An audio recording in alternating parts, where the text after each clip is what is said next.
भरपूर साऱ्या भाज्यांचा वापर करून झटपट बनणारी आजची आपली रेसिपी आहे पिझ्झा ब्रेड सँडविच। तर ही जी रेसिपी आहे ती बनवण्यासाठी अगदी सोपी आहे। त्याचप्रमाणे अवघ्या 5 ते 7 मिनिटांमध्ये आपले सँडविच जे आहे ते तयार होतं।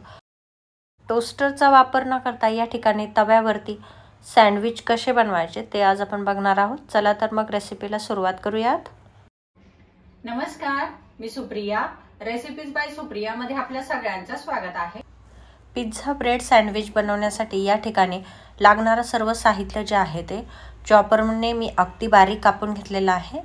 त्यानंतर या ठिकाणी सगळ्यात अगोदर मंद आचेवरती नॉनस्टिक पॅन तापत ठेवायचा आहे। यावरती सँडविच छान भाजले जातात। त्यानंतर एका बाउलमध्ये बारीक कापून घेतलेली मिरची, टोमॅटो, बारीक कापून घेतलेली शिमला मिरची, बारीक कापून घेतलेलं गाजर आणि बारीक कापून घेतलेला कांदा घालून घ्यायचा आहे।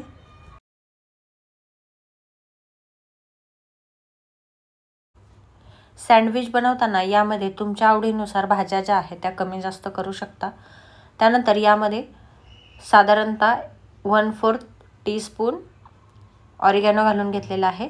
चिली फ्लेक्स तिखटाच्या प्रमाणानुसार तुम्ही या ठिकाणी वापर करू शकता।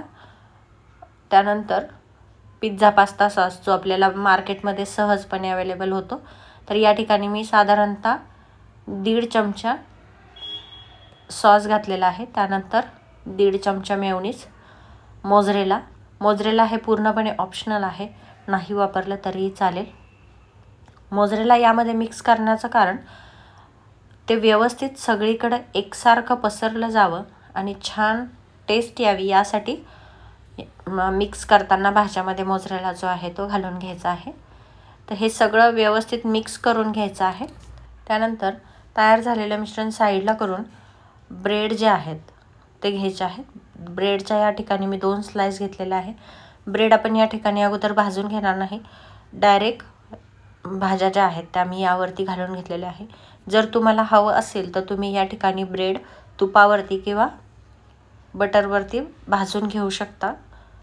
अशा पद्धतीने सगळं मिश्रण यावरती घालून घ्यायचं आहे आणि मग यावरती थोडंसं मोझरेला घालून घ्यायचं आहे। ऑलरेडी आपण मिश्रण तयार करताना मोझरेला वापरलेला आहे भाज्यांचं, त्यामुळे थोडंसं मोझरेला मी या ठिकाणी घालून घेतलेलं आहे। आता यावरती किसून घेतलेलं चीज घालून घेऊयात, जेणेकरून सँडविचला छान अशी टेस्ट येईल। जर तिखट हवं असेल तर यावरती पुन्हा थोडंसं चिली फ्लेक्स घालून घेतलं तरीही चालेल। गरम झालेल्या तव्यावरती थोडंसं तूप घालून घ्यायचं आहे। या ठिकाणी बटरचा वापर केला तरीही चालेल।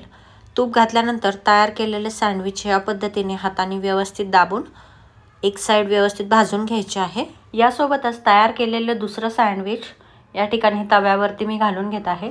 अगोदर टाकलेला सँडविच जे आहे त्याची खालची साईड पूर्णपणे व्यवस्थित भाजली गेलेली आहे, छान अशी गोल्डन कलरवरती भाजली गेलेली।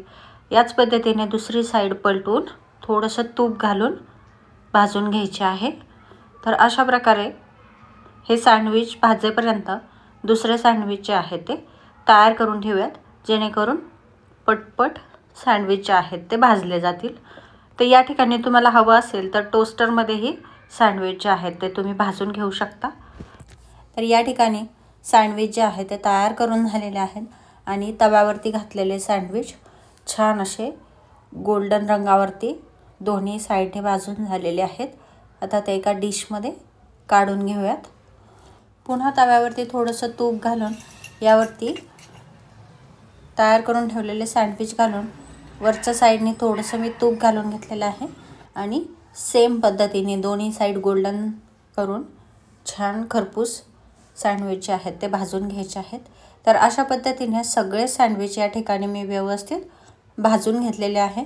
तर यातलं एक सँडविच जे आहे ते तुम्हाला मी कट करून दाखवते। या ठिकाणी तुम्ही बघू शकता परफेक्ट असं आपलं सँडविच या ठिकाणी तयार झालेलं आहे। कमी मेहनतीत आणि झटपट होणारी ही रेसिपी तुम्ही नक्की ट्राय करून बघा। आजची आपली रेसिपी आवडली असेल तर नक्की करून बघा। लाईक, शेअर, सबस्क्राईब करायला विसरू नका। पुन्हा भेटूयात आपल्या नवीन रेसिपी सोबत। धन्यवाद।